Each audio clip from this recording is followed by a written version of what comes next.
Let this circle represent $1 million. This is what $10 million would look like. This is what $100 million would look like. And this is what $1 billion would look like.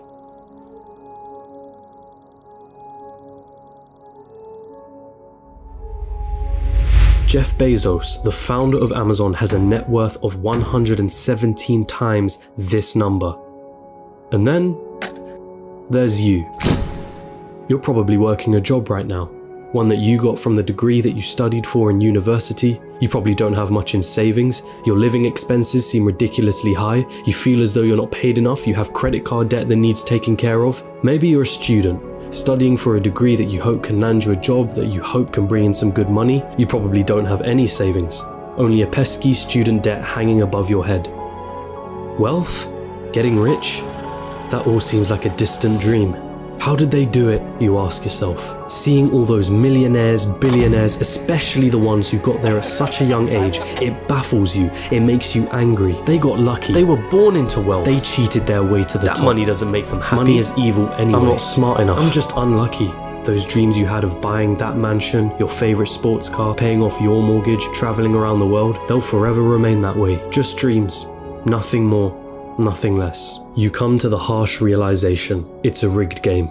It's been a rigged game from the start. And you're on the losing side of it. But what if I told you you were wrong? What if there was a way of getting there?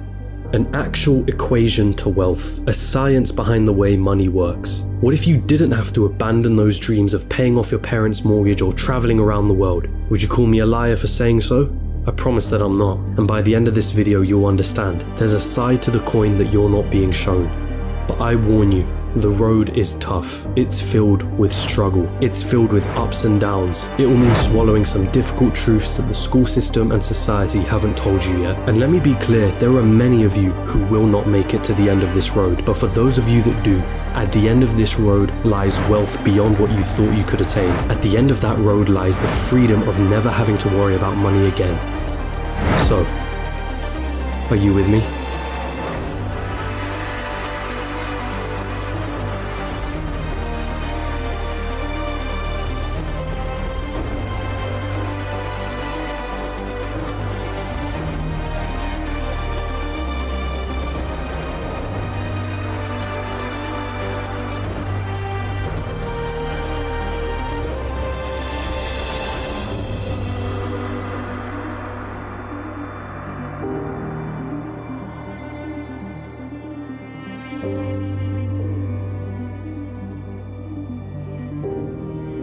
Still with me? Then let's not waste any more time. What do you really think about money? Is it something you work for? Is it earned or is it inherited? Is it the root cause of all evil?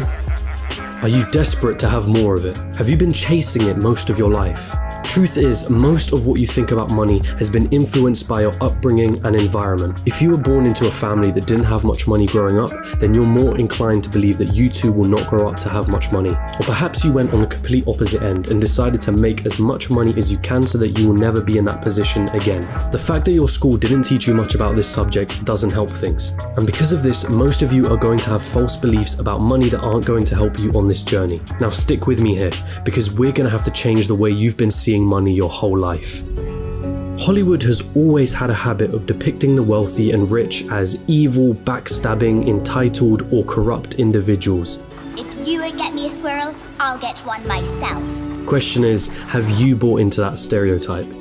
A recent report released by WealthX showed that of the world's ultra-wealthy, those that had a net worth of 30 million or more, 68% of them were self-made. And it seems like every other study backs up this conclusion. Warren Buffett? Self-made billionaire. Howard Schultz? Born in poverty. Oprah Winfrey? Born in poverty. Jeff Bezos? Self-made billionaire. Elon Musk? Self-made billionaire. Sarah Blakely? Self-made billionaire. What is it that these people know that you don't? Truth is, your equation is all wrong. Here's the two-dimensional equation that you've been taught. Money equals salary earned from a job. Past a certain point, the prospect of getting a job becomes the sole purpose of your education. So what's wrong with that, you ask? I'm gonna assume that if you're watching this, you want to make money, a lot of it, and in as short amount of time as possible. If that is your goal, then this equation for generating money will never get you there. We all have one precious resource, the most important resource of all, and once it's gone, there's no way of getting it back. That resource is time. In a standard job, the amount of money you earn is dependent on the amount of time you put into that job. If you earned $20 an hour and worked 40 hours a week, it would take you nearly 24 years to reach a total of $1 million.